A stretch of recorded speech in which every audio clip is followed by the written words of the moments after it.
Good morning, everyone. Welcome to Common Hour. My name is Rick Moog. I am chair of the Common Hour Committee and professor of chemistry here at F&M. I'm so glad to see you here for what is our final Common Hour of the semester, end of 2018. Please don't come back next Thursday, but do come back for the first Common Hour of the spring semester, which will be on January 17th. And will feature Stephen Nolt, who is the director of the Young Center for Anabaptist and Pietist Studies at Elizabethtown College. He is going to be speaking about the Amish Voting Project. Before we begin, let's thank this week's pizza servers, the F&M's Inclusive Wrestling Team.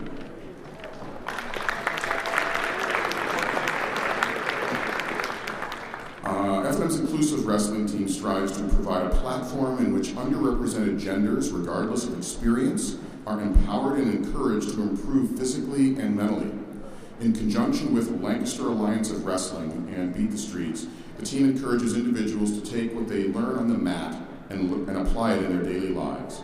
We practice on Friday and Sunday nights in Mesa, right here, and are always looking for teammates to join our community. Please feel free to come chat with us after the talk to learn more. As is our custom, at the end of a Common Hour, there will be a question and answer period, so please plan to stay until the end of the question and answer period. The Common Hour, as always, will end promptly at 12:30. The question and answer session is open to members of the F&M community. We give first priority to students. If you have a question, please come forward and make a line at these two microphones here. It's helpful for there to be a line of questioners so that the speaker knows how many questions there are to address. And when you come up to the microphone, please state your name, year, and or college affiliation.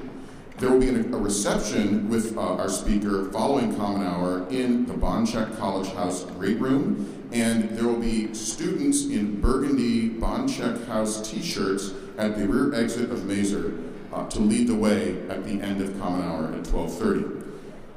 And now I'd like to introduce my colleague Gretchen Myers, Associate Professor of Classics and Department Chair of Classics.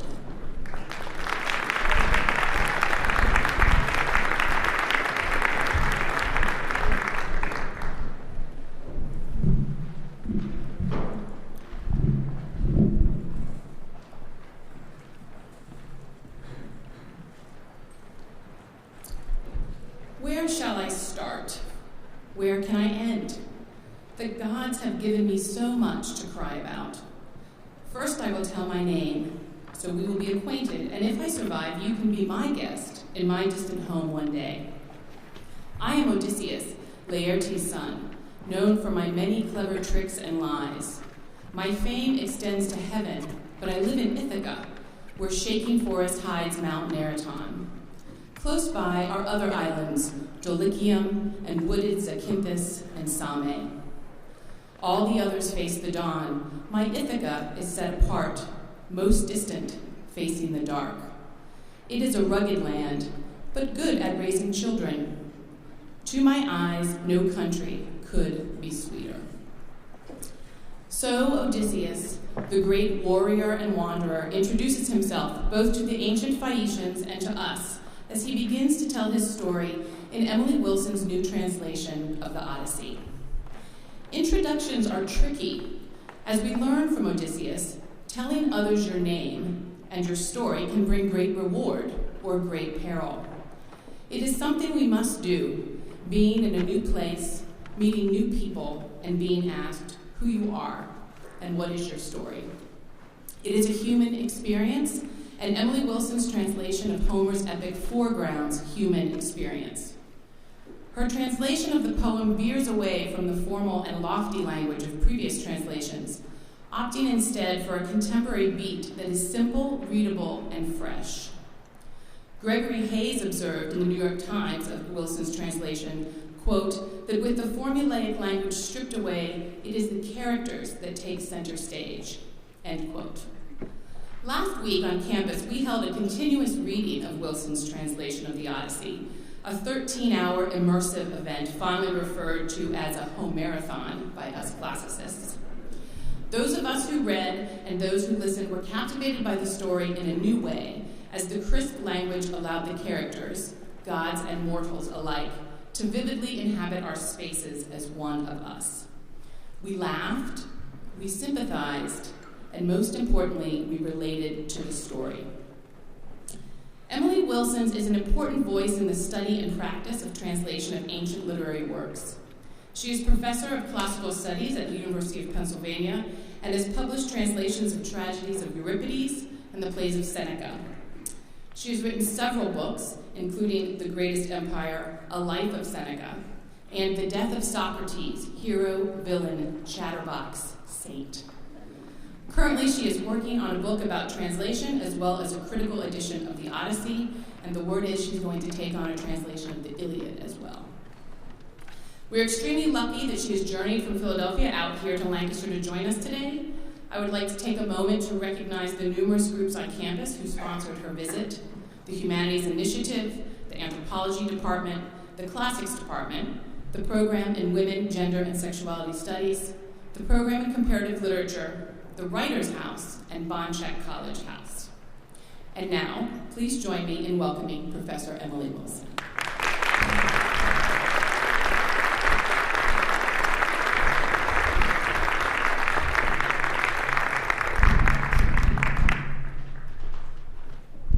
Thank you so much for that lovely introduction. I love the trope of introductions in the Odyssey being so important. Thank you all for being here. I'm very happy to be here.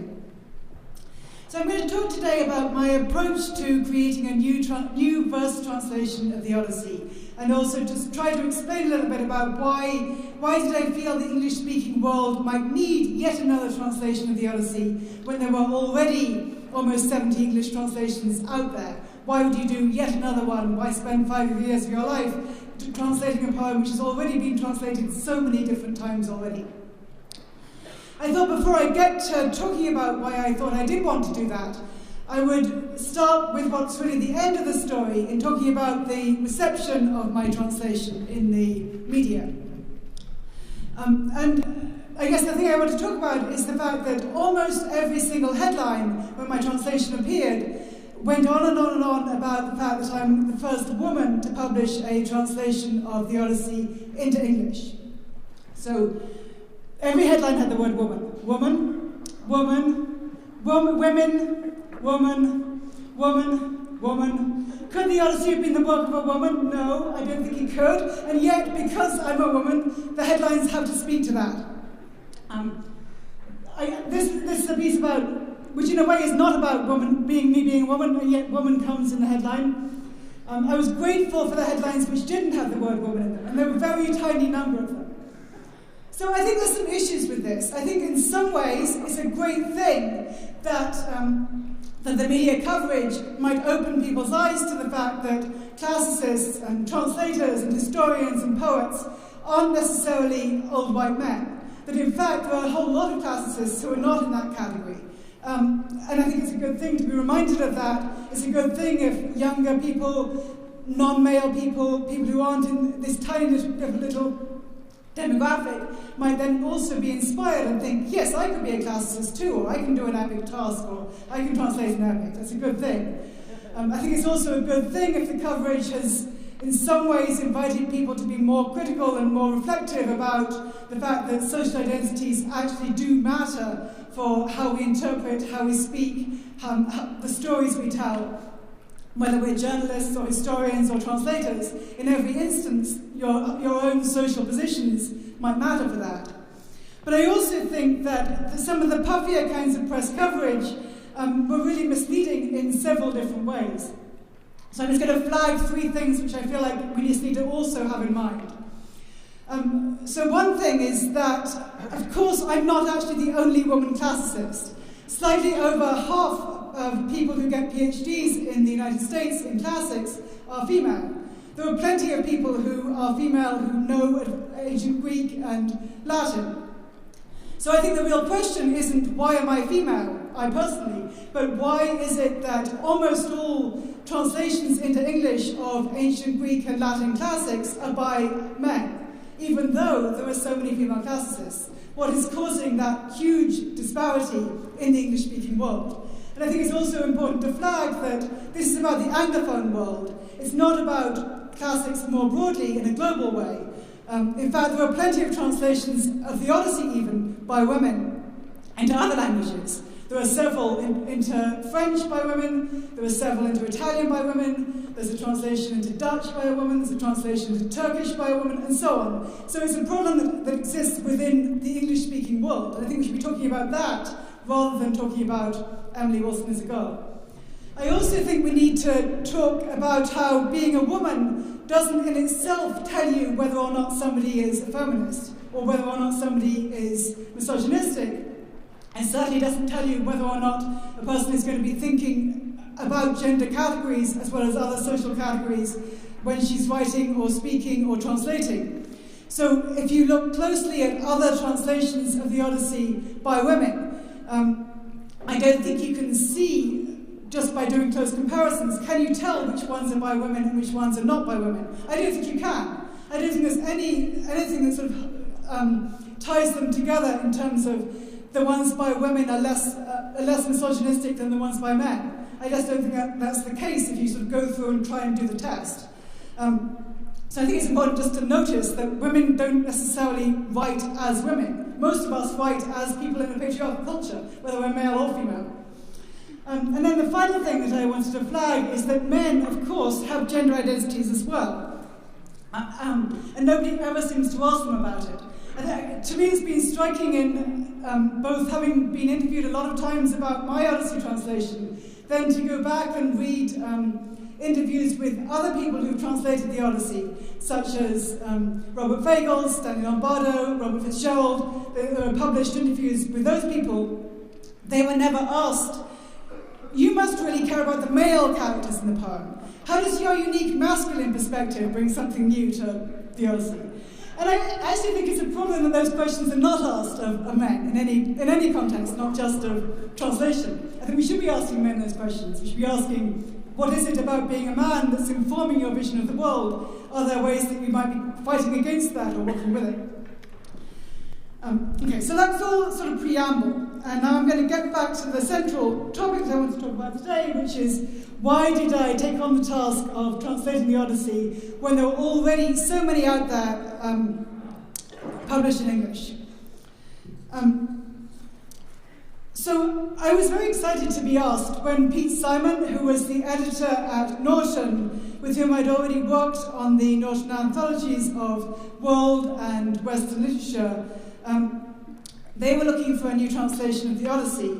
And I was excited about the idea of spending 5 years very intensively working with this poem, because I've always loved the Odyssey. Ever since I was a little girl of 8 years old and I played the goddess Athena in the elementary school play, I've always loved this poem as a poem about, which has this amazingly magical vision of the world, where it's a world where at any moment a goddess could appear. At any moment there could be a ship that flies itself, or there could be giants that eat people. You never know where you're going to end up, and it's usually going to be somewhere strange and magical. But it combines that sense of magicalness and the divine with this wonderfully concrete, practical vision of this is exactly how you do the laundry, this is how you prepare the meals, this is what it's like when you're moving through space. These concrete elements like beds and weapons and trees, which are so physical and so real feeling, are also these richly resonant symbols which define human and divine relationships. But loving the Odyssey and wanting to spend more time rereading it in Greek is of course not at all the same thing as thinking it's worthwhile to produce yet another English translation. So this is a very selective list of some of the translations that are already out there. And one thing I want you to notice with the dates, this is not all the translations there are, because that's, as I said, is almost 70, is that it's not slowing down, it's actually speeding up. There are more translations coming out now, there have been more translations that have come out over the past 10, 20 years than there were in the 17th or 18th century. The market for new Odyssey translations seems to keep on growing. There have been at least 2 since mine was published. And then there are many that are in verse, there are also many that are in prose. So I agonized when I was asked to consider it about whether I felt I could do something different with the poem that hadn't been done before, that was also authentically engaged with this poem that I love. And so I spent some time going and rereading a passage of the original and then reading 10 or 12 different translations, published translations in English, and trying to figure out, did I feel that I could do something, that I wanted to do something that was not quite the same as what the translations that most people were reading were doing. And after doing that experiment, I realized that in fact, yes, I felt I could do something different and I wanted to do something different. So one big set of questions, a big set of decisions I wanted to make was to do with a difference in terms of verse form. So the Odyssey, I was going to say this first. So the Odyssey is about xenia, it's about hospitality, it's about the relationship between guests and hosts. It's about the relationship between a person in the house and people coming into the house. It's about the relationships between strangers and those who are not strangers.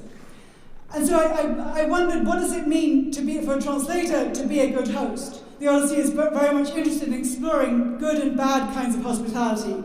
So I wanted to think about how can I be a good host to this stranger from a very alien culture coming to our society? How can I allow Homer to tell his or her story within our culture, within a different kind of voice?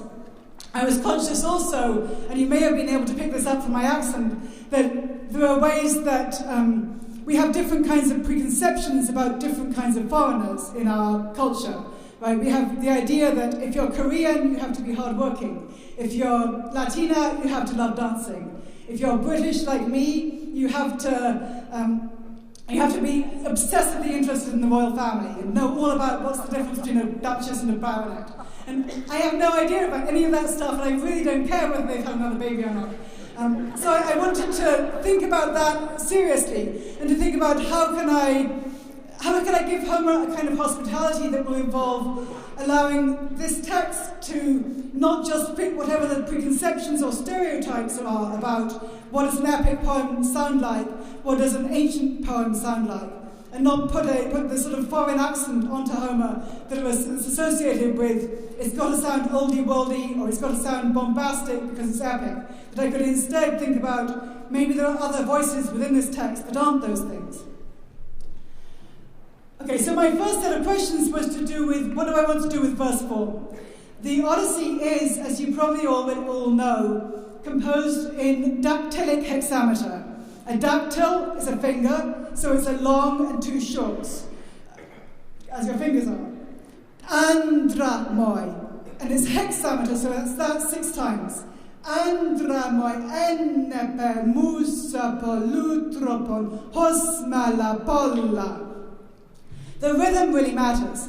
It matters that it's that pattern of rhythm all the way through. It's a poem which is based on a centuries-long oral tradition during the period when the Greek-speaking world had no reading or writing. So the stories were passed down with this very regular rhythm. And of course, part of the experience of listening to an oral poem, as you do in a Homerathon, or as you did in the ancient world when a rhapsode was performing passages from Homer, part of the joy of that is not just it's a gripping story with characters you can connect to and you want to find out more about how that person was slaughtered, but it's also that the rhythm carries you along.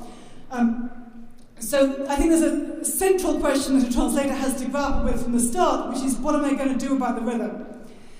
The first translation into English is by the great dramatist George Chapman, who uses pentameter rhyming couplets. The man, O muse, informed that many a way wound with his wisdom to his wished stay. So notice how Chapman, as Homer does, and as I try to do also, is also paying attention to alliteration. The Pope translation is also in rhyming couplets, and both Chapman and Pope give you the idea that Odysseus is defined at the start by his wisdom, which I do not think he is, but in any case, I think the use of rhyming couplets is kind of cool. I don't think you can use rhyming couplets for a modern poem and expect to have any readers stay with you. There have also been attempts in English translations to use something more like hexameters in English. The Rodney Merrill version is actually in hexameters. There's also several which are not really in hexameters, but they might look as if they're in hexameters if you screw up your eyes and don't actually read it out loud. I didn't want to use hexameters because I felt that the task of imposing an alien rhythm onto the English language wasn't going to work. I feel like hexameters in English tend to feel too long and lumbering. It's not a native verse form. So instead I wanted to use the verse form which signals regular meter in dramatic and narrative verse in English, which is the meter of Milton and Shakespeare, so of course I wanted to use iambic pentameter. Just notice that one of the things that drive my desire to take the project on in the first place was the fact that most translations that people read that are supposedly in verse in English are not in any kind of meter at all. They're in free verse. They're laid out like verse and they have different degrees of awareness of rhythm, but they're not metrical poems.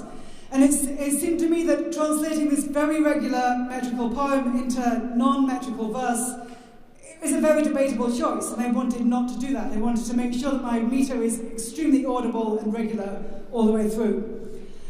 You can also see, just in glancing at these three, this is the beginning of three different translations, the Robert Fitzgerald version, the Fagles version, and the Lombardo version, that even beyond all being in free verse, they also have a whole lot of other things in common, just in terms of word choice. So, for instance, we have the wanderer, then we have the wanderer. We have plundered, we have plundered, we have plundered. We have time and again, and then we have time and again. It seemed to me also, in just looking at other translations, that too many of them were looking at each other, such that the choices for the English reader who isn't reading the Greek there weren't actually as many different choices as there should be, because too many of them are very reminiscent of earlier translations, as opposed to trying to come up with a new way of saying it in English without looking at the other translations. So I made a deliberate choice at the start of my project not to look at any other translations during the 5 years that I worked on mine. And then over the course of the past year, since I published mine, I've gone back and looked more closely at little bits in other translations in order to be able to talk about how is mine different from others. So I use iambic pentameter, as I said. So this is my beginning. Tell me about a complicated man. Muse, tell me how he wandered and was lost when he had wrecked the holy town of Troy. I felt that I've read quite a lot of translation theory as well as thinking about the process of translation. And it seemed to me that one thing I needed to, there's so many things that one needs to think about as a translator, that it's not just that you have to know the original language. It's also not just that you have to be a native speaker or writer of English. It's also that you need to think about effects, rhythm, pace, magic, pleasure, emotion, psychological depth. I think there can be a tendency, which is, I think, especially virulent in classics departments and among people reading classical translations, to think that the clunkiest style of translation is the most truthful, which I don't think is true at all. There's this idea that if you translate a beautiful, gripping, magical, enchanting poem which has its own rhythm, which has its own sounds, which makes sense and is a great poem in the original, into something which is really ugly English and which is of no emotional or literary interest, that's truthful, which I don't think, it doesn't quite compute to me. So another thing I want to flag, which I decided at the start, was that it's always very tempting for a translator in the awareness that every word in one language corresponds to a whole range of different other words in any other language. So the temptation is always to think, this word could mean 100 different words. Let me put down 3 different words just to cover my bases. And then you end up with a translation which is half as long again as the original. So most translations of the Odyssey are quite a lot longer than the original is. I think there's a cost to that, which means that you don't get the pacing of the original, you don't get the sense of the narrative having this amazing forward propulsiveness. You actually always want to know what's coming next, because you never have time to get bored. So I decided at the start I wanted to maintain the same number of lines as the original in order to keep something of the propulsive pace of Homer. An issue which faces every translator of Homer is the fact that the original is extremely repetitive. That's a function of the fact that it comes from an oral tradition, as I said. And in a purely oral culture, there's a value placed on repetition. You repeat the things that you want to keep hold of. There's no way to record what your grandmother said or what your great-great-great-great-grandmother said, because there's no writing, there's no recording, there's no photos.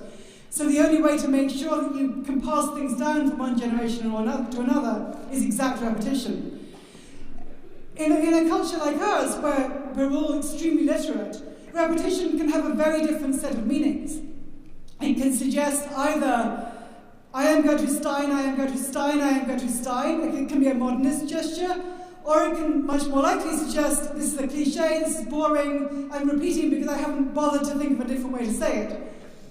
So in going through multiple different drafts and experimenting with how to deal with repetition, I realized I wasn't going to repeat quite as much as the original does. I do repeat. I have wind dark C, wind dark C, wind dark C, wind dark C. I want to give a sense that this is a repetitive poem, but I also have fewer repetitions of an exact kind than the original does, because I wanted to make sure that the metaphors and imagery and epithets always feel alive rather than dead. So, for instance, Rosy-Fingered Dawn is always a goddess, always has flowers, always has touching our fingers, but I mix up the components every time. My translation has been said to be in very colloquial or speakable kind of English, and I hope it's very speakable. But I also wanted to make sure that it's not entirely the same as the way that everybody speaks in normal conversational kind of chatting, even beyond the fact that we don't usually speak in iambic pentameter all the time. I wanted to make sure that I was acknowledging some element of the linguistic diversity of the original. The original is a poem which comes from multiple different parts of the Greek world and is in multiple different Greek dialects. It's mixed up, partly because it's the result of this long oral tradition composed by multiple different speakers and singers. So I couldn't totally replicate that without becoming completely unreadable and Joycean, but I could do something to make sure that my English isn't all entirely neutral. I want there to be some moments when the reader is surprised by the word choice. That there can be some moments when the word choice doesn't feel entirely what we're going to expect. Translation theorists such as Lawrence Venuti and Antoine Berman have emphasized in recent years that in the Anglophone world, we have an idea that translations always should hide their status as translations. When you read a translation of The Girl with the Dragon Tattoo, you don't want to be thinking all the time, this is a translation. And if you are thinking that, then you're going to say, this is a bad translation, right? And so the translation theorists have tried to kick back against that by saying, maybe we should be more willing to accept some awareness that translations are translations. Maybe translators should mark their status and be more visible by echoing something of the structures of the foreign language from which they're translating. So this is related to the question I was asking earlier on about what does it mean to be hospitable to Homer? Can we let Homer sound foreign? Or should we make Homer sound more like an English speaker? It seems to me that making Homer sound too foreign can actually tie into stereotypes by suggesting that that Homer always has to sound grand, bombastic, and macho. And I think it's not necessarily the case that Homer in Greeks always sounds grand, bombastic, and macho. I think bringing out something of the naturalness and easiness and simplicity of Homeric syntax can be a way of inviting a recognition of something which really is there in Homeric style, which we may not necessarily get out of most translations of the Odyssey. I've seen from teaching the Odyssey that there are a whole lot of stereotypes that people very often have. People, by people I mean American undergraduates, have about what the Homeric poems are all about. And so I guess in my translation I very much wanted to show something about the complexity and polyvocality of the original. I think there's this tendency to imagine that the Odyssey was an old-school comic book superhero story. about an unproblematically heroic male Western hero, implicitly white, who's good because he crushes the bad guys, monsters, foreigners, witchy women, understands the value of hospitality, which apparently was important in ancient Greece. You write that down and get the A on the exam. Story has a happy ending because the good guy gets back with the objectified wife and regains all his wealth, all his slaves. It's a nice celebration of family values, consumerism, patriarchy, war, superiority of normal male white people over women and foreigners. So, as I said at the start, I really love the Odyssey. I wouldn't love it if I felt that's all that is going on in it. I think the Odyssey is actually much more open to questioning and criticising its own dominant narratives than both much of the scholarship on the poem and many of the translations of the poem would allow you to believe. I wanted to bring out how this is a poem which allows you to see the story both through the eyes of Odysseus himself, but also through many other eyes. The voice of the narrator, the voices of multiple different other characters are not all identical with that of the protagonist. I think it's a poem which is about two central concepts of xenia, of hospitality, and of homecoming, and it's showing you how complex both of those concepts are. There are profound questions raised about the concept of being at home, coming home, and about the question of whether one man's homecoming always means that other people never get to go home. So that's one of the big things that's flagged just in the first few lines of the poem, which is that Odysseus has a homecoming, and he's the only one who has a homecoming. Out of all the young men who leave Ithaca to go to Troy with him, none of them get back except for him. Tell me about a complicated man. Muse, tell me how he wandered and was lost when he had wrecked the holy town of Troy, and where he went, and who he met, the pain he suffered on the sea, and how he worked to save his life and bring his men back home. He failed, and for their own mistakes they died. They ate the sun god's cattle, and the god kept them from home. Now, goddess, child of Zeus, tell the old story for our modern times. So I won't talk about everything I was trying to do there, but I wanted to flag that there's a programmatic epithet of Odysseus, polutropos, which literally suggests something to do with much turniness, which I think is a signal the poem is telling us about the poem itself as well as about its main character. I used complicated because I wanted to say this poem is complicated. It's not just that Odysseus is complicated. I also, just in terms of complexity, I think a concrete way of seeing how some translations eliminate particular kinds of complexity is to notice that in many English translations of the Odyssey, including those that have come out after mine, there's a tendency to translate words that mean slave by words like housekeeper, servant, or maid, which I think is partly motivated by this desire to heroize the story of the Odyssey and to euphemize any troubling elements, to present Odysseus as not just the quote-unquote hero, but also as must be a good guy, therefore he can't be a slave owner, which of course is not, there's no ambiguity in the original, of course he's a slave owner. But I think it's striking how many translators don't want the slaves to be slaves. In my translation, they are slaves. So I'm just going to do two little exercises just to illustrate some of the ways that my translation might compare with other translations before we get to Q&A. So the first is that I wanted to just do a quasi-random 2 lines. These are the first 2 lines of Book 5, and it's one of many dawns in the Odyssey. There are many, many dawns. Very often dawn is rosy-fingered. This is an unusual dawn because it's the start of the journey of Odysseus away from the island of the goddess Calypso, with whom he spends 7 years after he leaves Troy. And in the first 2 lines of Book 5, we hear that in fact, the goddess Dawn has a very similar domestic setup, that the goddess is a goddess and a mortal human. Calypso is a goddess who has offered Odysseus immortality, that he can stay with her forever. Tithonus was a mortal man who decided to take the goddess up on that offer and is staying with the goddess Dawn forever. So I think these 2 lines matter because they are a signal about what is it like if a goddess and a man are together. Does that kind of relationship actually make sense? Does it work? Does it not work? What I want to flag in the translations that I'm going to show you is that dawn brings light to athanatoisi and protoisin. So that's immortals and the ones who die. The word protos, as we know from elsewhere in Book 5, can apply to both female mortals and male mortals. So one thing I want to flag is that many translators translate that word as men, which I think is a debatable translation. So George Chapman has dawn bring light to men and gods. Also notice that the goddess is the one who's divine, and yet in this translation, the bed belongs to the man rather than to the goddess. So there are also clearly questions about gender and status that are informed by the translator's own preoccupations.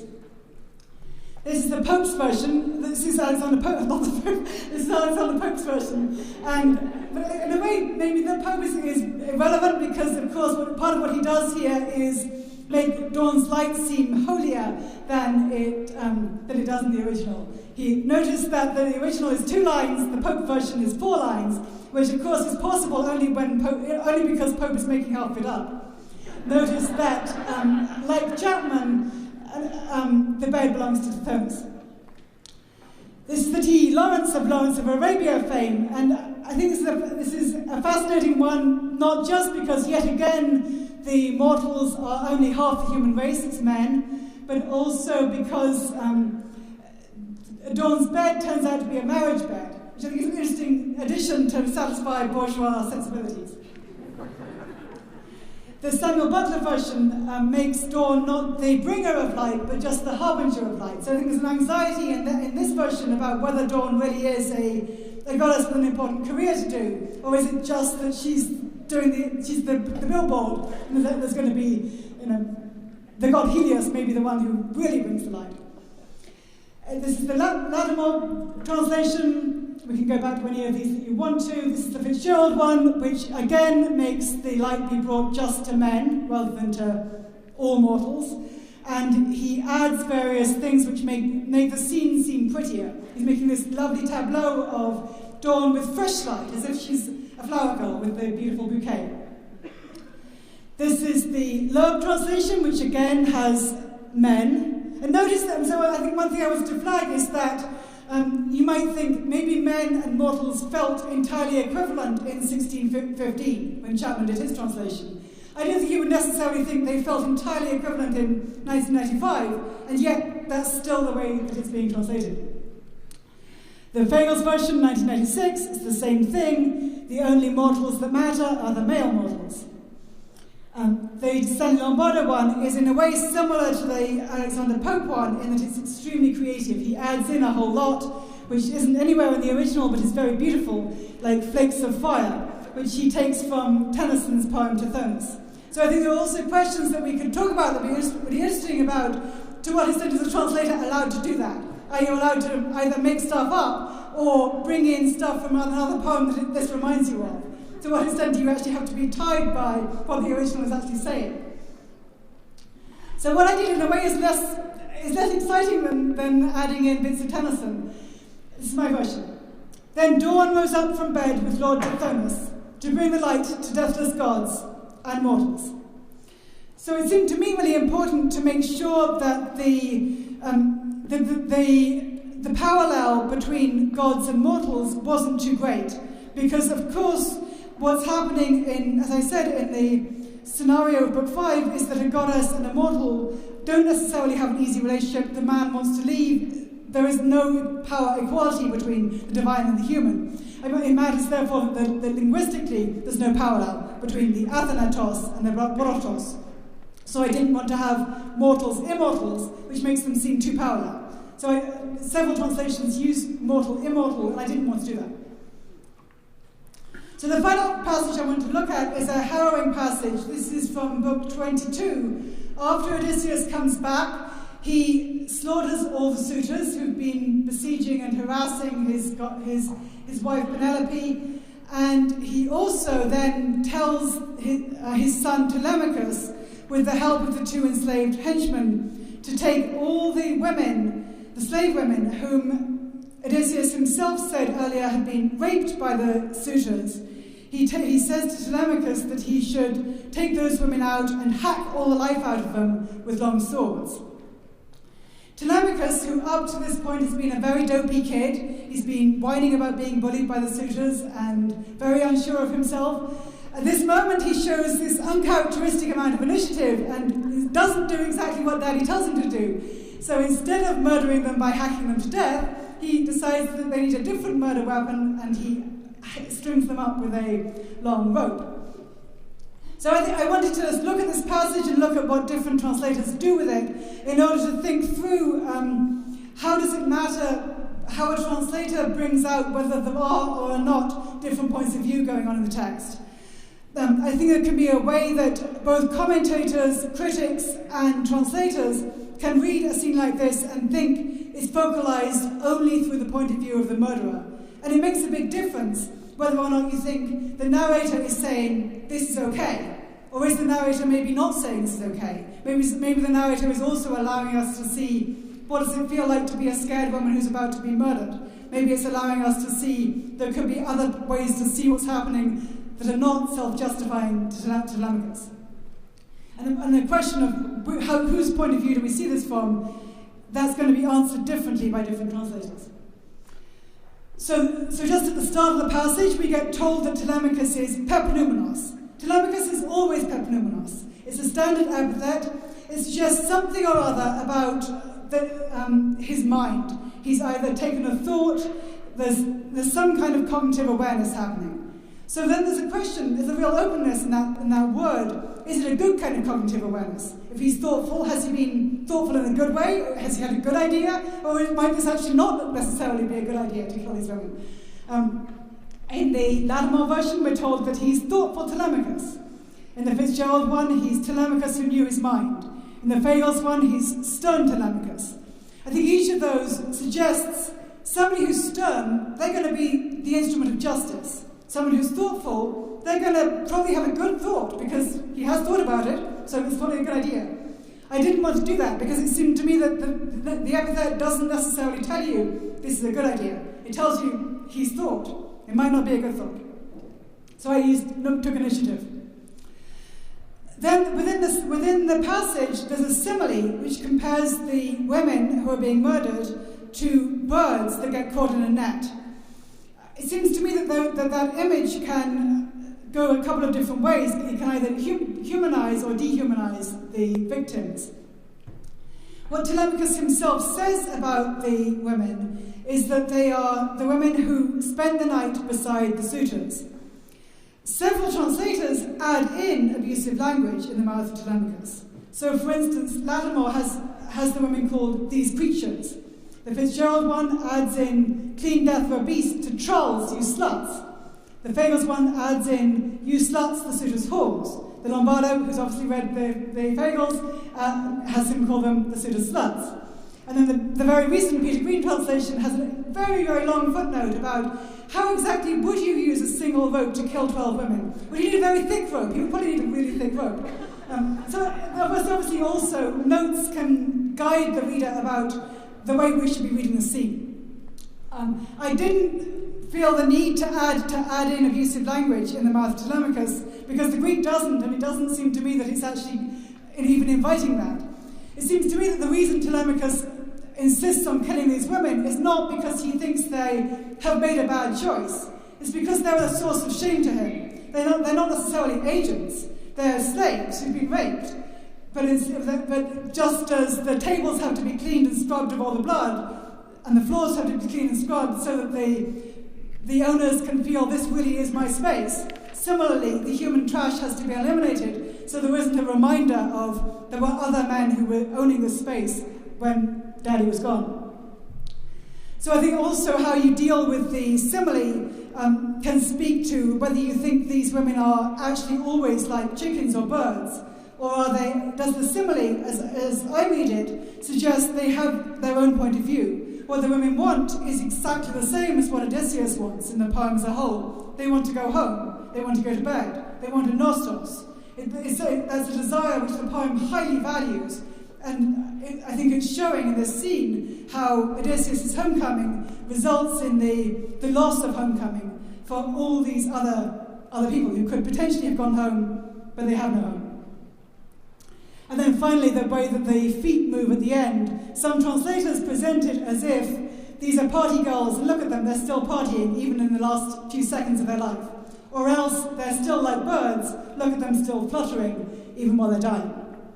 I didn't feel tempted by either of those readings. So I wanted to show in book 22, but in general, how the poem has multiple different points of view. That what Athena wants out of this slaughter is her own glory. What Odysseus wants is payback. What Telemachus wants is the elimination of shame. What the women wanted and don't get is to go home. What the narrator has is pity. And there are these multiple different perspectives. It's not all just one perspective. So I'll just read my version and then I'll wrap up and hope to get some questions from you. Telemachus then took initiative, insisting, "I refuse to grant these girls a clean death, since they poured down shame on me and mother when they lay beside the suitors." At that, he wound a piece of sailor's rope round the rotunda and round the mighty pillar, stretched up so high no foot could touch the ground. As doves or thrushes spread their wings to fly home to their nests, but someone set a trap, they crash into a net, a bitter bedtime. Just so the girls, their heads all in a row, were strung up with a noose around their necks, to make their death an agony. They gasped, feet twitching for a while, but not for long. I'm sorry to end on such a harrowing passage. I was going to sum up by saying that I think translators in general, not just for the Odyssey, have to serve multiple different kinds of responsibility. I think we very often tend to think of translation in somewhat mechanistic or simplistic terms. We think, is it truthful or is it not truthful? Is it poetic or is it unpoetic? There are so many different kinds of things that you have to pay attention to, including all these multiple things that are there in the original text, such as rhythm, alliteration, sound, point of view, characterization, feeling, perspective, but then also within our own culture, what exactly does this text do now? What does the Odyssey do if you teach it to high school students or to college students? If you're teaching the Odyssey and using it to say, killing women is okay, it's a very different kind of text from if you're using it to say some other kind of thing. Ideally, I would hope that you might be using it to explore the questions of social inequality and gendered violence in our society as well as in the ancient world. So I'm going to wrap up there and hope to have questions from you.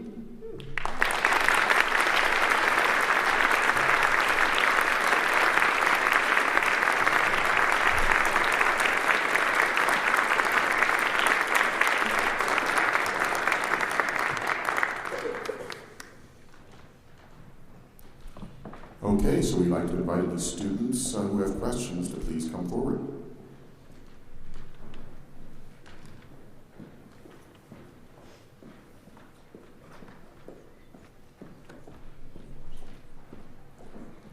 Hello, my name is Lillian. I'm a sophomore.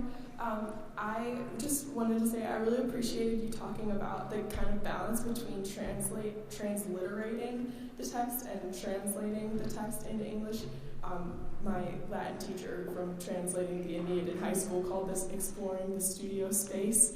But I just wanted to ask, like, what was the trickiest part to translate? What that was just so very Greek that you couldn't take it into English? Like, what was the most challenging for you? Mm-hmm. I mean, every day was challenging, right? I mean, every word is challenging. It's not like there's one word that was difficult and then all the rest was easy, right? I think it's also interesting how when you study Latin, you tend to think what I'm doing is translating, whereas when you study French, what you think is I'm learning to read, or I'm learning to speak. And I think that also speaks to how we have this very mechanistic idea about dead languages, which is different from how we think about living languages. And I actually think, in a way, I think we should get away from that and start thinking we want to have fluency in Homeric Greek rather than just produce a clunky translation. I mean, every word was very difficult. Well, I guess one thing I want to flag is that it's not just the very long or very alien, apparently very alien words that are very difficult to translate. It's, so, for instance, the first word of the Odyssey is andra. It's the word aner, which means man. It also means husband.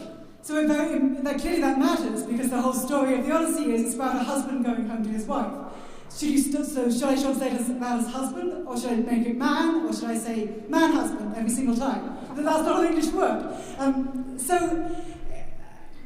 I guess it's... And then there's also, even beyond, do I say husband or do I say man? Then the first word of the Odyssey is man, but if I started the Odyssey with man, it's going to make it sound like I'm saying, man, this is going to be an epic poem. That's not the right. So the whole way that you have to be thinking about what kind of connotation does this sentence have, or this line have, which comes up with absolutely every word, not just the ones that are quote-unquote difficult. So I talked about xenia, and I talked about nostos, which of course are words for which it's very obvious that we don't have a cultural equivalent. Right? We don't have our notion of hospitality we have notions of hospitality, they don't have the same idea about your obligation to welcome any immigrant to come to your country or give them a cup of wine and let them into your house. Our assumptions are somewhat different about hospitality, so we tend to use the transliterated word. But I think it's just important just to realize that those are not the only words that are hard. 100% of the words are hard. Thank you. Thank you. Hello, I'm David Leewitz. I'm in first year, and I went to the Homerathon, which was the reading of your wonderful translation, and I both listened and spoke and read.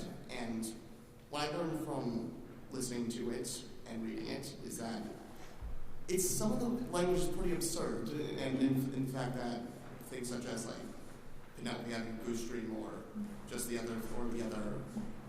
or just some like other information, or just the way people read it was also very entertaining. And did that go into any of your thought when trying to actually write it and point out some of that nuance? I did a lot of reading out loud when I was working on my drafts, and I did both a lot of reading out loud of the original and then reading my drafts in progress out loud and trying to figure out both does it sound good and also do I feel engaged by it? Does it flow? I didn't necessarily want to have every line play for laughs, but I think there's quite a lot of lines that can potentially play for laughs.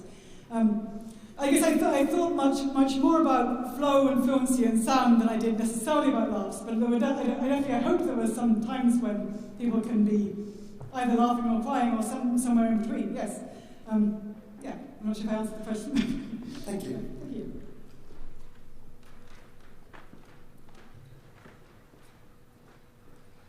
Well, I guess I didn't necessarily say, but the syntax of Homer is extremely simple. It's because, of course, it's an oral poem. It's designed to be comprehensible when performed out loud. So I wanted to bring something of that simplicity, directness, and entertainment value into my English as well. Sorry, Hi, I'm Helen. I'm a first year. I was thinking about when you were explaining how you translated the difference between mortal and just men. Do you find yourself consciously making that choice when you're translating to make sure you include both genders when the original word is just a general term for both genders? Yeah, that's a great question. In some cases I felt very conscious about it, and in some cases less. I mean, I can't remember in that passage how much I thought about it. I remember thinking a lot about making sure that I wasn't using language that is too powerful. I didn't want to have immortal, mortal. So I very consciously made it deathless and mortal. But there were definitely times when the original is gender neutral, where I definitely did think I want to either keep the gender neutrality or maybe I'm going to skew it in an unexpected direction. So, for instance, when Helen, who of course is Helen of Troy, Helen of Sparta, who's back in the Odyssey, she's back with her lovely husband Menelaus after a few years away.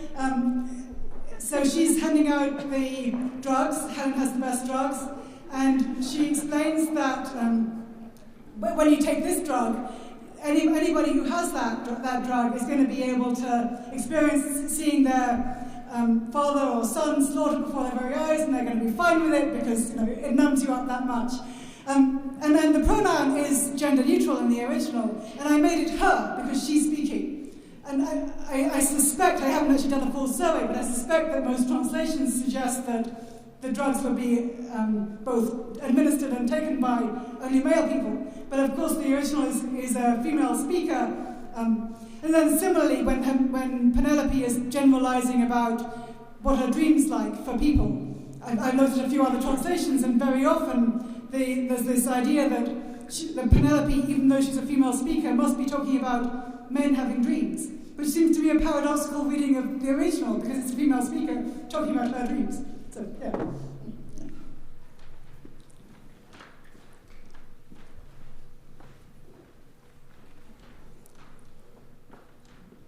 Good afternoon. My name is John Jasper. I'm not actually with F&M. I'm a member of the general public. But first of all, I would like to thank you for reintroducing me to Homer's Odyssey, which I read when I was 17 in the Rouse translation. I look forward. I have read extracts of your translation, and I really look forward to it. Not having a facility for Greek, and also not having a facility for Italian. I wonder if you would like to comment on Edward Dent's observation when he translated Mozart's libretti into English, that he wasn't interested in a literal translation, but in getting the spirit of the piece across in a way that it could really be appreciated by his English audience. Mm-hmm. Yes, I mean, I guess that distinction between the literal and spirit has dogged translation theory, translation criticism in the West for the last 2,000 years at least, or maybe at least 1,000 since Jerome. I'm not sure how much sense it really makes. I mean, what I'm trying to say in this final slide is that it's not just two things you have to pay attention to. There's at least a dozen things you have to pay attention to. It's not like that you can just decide, I'm going to convey the spirit, and I know what that means. I mean, so for instance, I mean, I gave you that example of the Stanley Lombardo translation of the beginning of Book 5, in which he imports a whole lot of Tennyson, which doesn't correspond in any obvious way to anything in the original. I felt that was going too far. But I also am conscious that there may be cases where some reader of me might think maybe she's going too far in some direction or other. I don't think you can sort of say, I'm going to be literal and therefore I will get everything. So, for instance, I also gave you a little bit of the Loeb translation, which is often said to be literal in style. It also, of course, has interpretative things going on. Of course, it also has, for instance, the slave women being called creatures, or the mortals being called mortal men. It's not that if once you say, I'm going with one or other of these camps, then all your work is done. That would make life for translators very easy. And it's actually not like that. I think you always have to do some kind of struggling or balancing act between not just, am I literal, or am I faithful, or am I unfaithful, but also which of the million things that I want to say can I say using the words I have, which are English words. Yeah. Thank you, and thank you again for reintroducing me to the Odyssey. Thank you for your question. And let's thank Professor Wilson for a great presentation. Have a great day.